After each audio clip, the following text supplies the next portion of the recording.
It's Ken Harbaugh with the Midas Touch Network. This is Volodymyr Zelensky in the frontline city of Kupiansk in eastern Ukraine after Vladimir Putin claimed that Russian forces had captured it.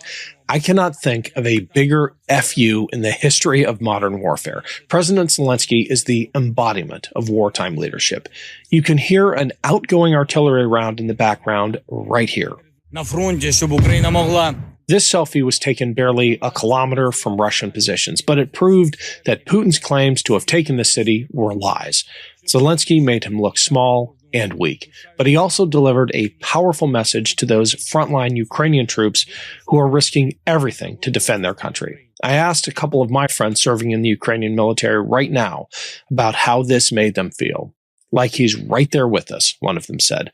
Another told me, it's been difficult, constant Russian attacks, and the cold is starting to bite, but at least we have a president who knows what it means to risk something for what you believe in.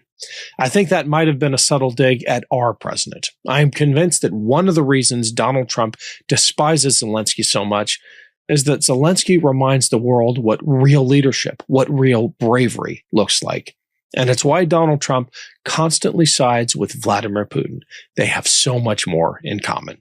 My guest today has a lot to say about that. Lesia Orebets is a former member of the Ukrainian parliament and a leading voice internationally for exposing the Kremlin's tactics. Lesia dialed into this interview from Kyiv, where the power had just gone out moments earlier. Rolling blackouts affect much of the country after repeated Russian strikes on the power grid. So apologies for the video quality here, but it did not affect the quality of this incredible conversation. Here is me and Lesia Orebets. Lesia, welcome to the show. Can you tell us where you are right now? I understand the power's been cut. You had to relocate. I can get a sense of that from the background, but are you safe? Hi, hello, Ken. Thank you so much for inviting. Actually, welcome to my home, because I was planning to have this interview in my office, but things went south and no electricity, no internet, so I had to run quickly.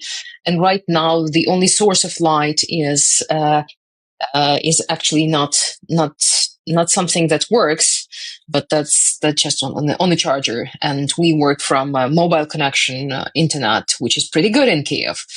Yeah, so that's all the situations here. So if you walk outside, you would hear the noise of electric generators that would, you can pour some gasoline in and get some electricity out, and that's how all businesses right now survive in Kiev and other places.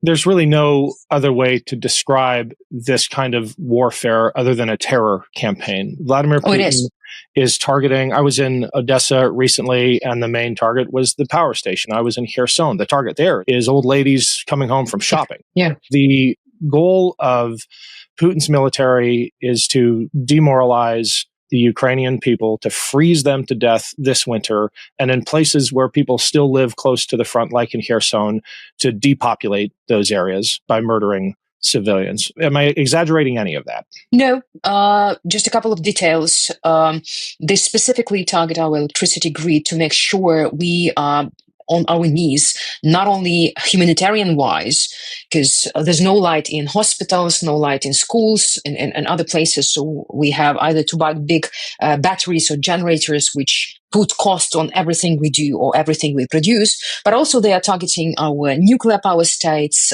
trying to get them out of order and increasing the security risks for the same. And as you mentioned, in places like Kherson, they would use drone hunting on old ladies who were just trying to get some water or pension money. Those attacks on the nuclear power stations bring with them a whole new level of risk. You posted this recently on Twitter. You said that Russia can make this war nuclear without using nuclear weapons. Sure. I knew what you meant because I've been to Chernobyl. I saw the hole in the sarcophagus that the Russians tried to destroy. Can you explain, though, what you mean by Russia's ability to make this war?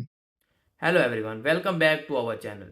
Today we talk about a big political story from the United States and Ukraine. This story is about Ukraine's President Zelensky and from former USA President Donald Trump. Many media channels in the USA are talking about a surprising message and an unexpected visit.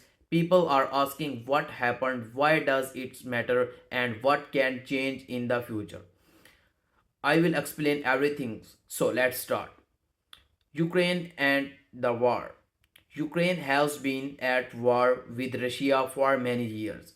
Russia attacked Ukraine and many cities were damaged. Millions of people served. Ukraine asked others continue to help. The United States became one of the biggest supporters of Ukraine. The US helped Ukraine with money, weapons, and trainings. This help was very important for Ukraine's defense. President Zelensky often traveled to other countries to ask for supporters and to explain Ukraine's situations. Who is Zelensky?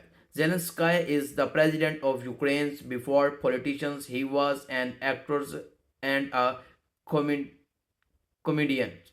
In 2019, he becomes president when the war started. He become now around the world. Many people respect Zelensky because he stayed in Ukraine during the war. He speak directly to world leaders and ask for help. He often use simple words to explain serious problems. Who is Donald Trump? Donald Trump is a former president of the United States. He is also a strong political leader with many supporters. Trump has strong options about foreign policy and the war in Ukraine. Trump has said many times that the war should end quickly. He also answered questions how much money the US should send to Ukraine. Because of this, his relationships with Zelensky has been tense at times. The unexpected visit. According the US media channels, Zelensky made an unexpected visit or sent a strong message connected to the United States. The visit surprised many people because of happened during a sensitive political time.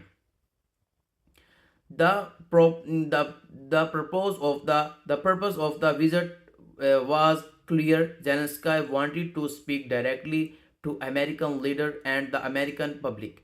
He wanted to explain why Ukraine still needs support. The message to Trump, the media say Zelensky sent a clear and strong message to Donald Trump. The message was simple. Ukraine wants peace, but peace must be fair. Ukraine cannot give up its land.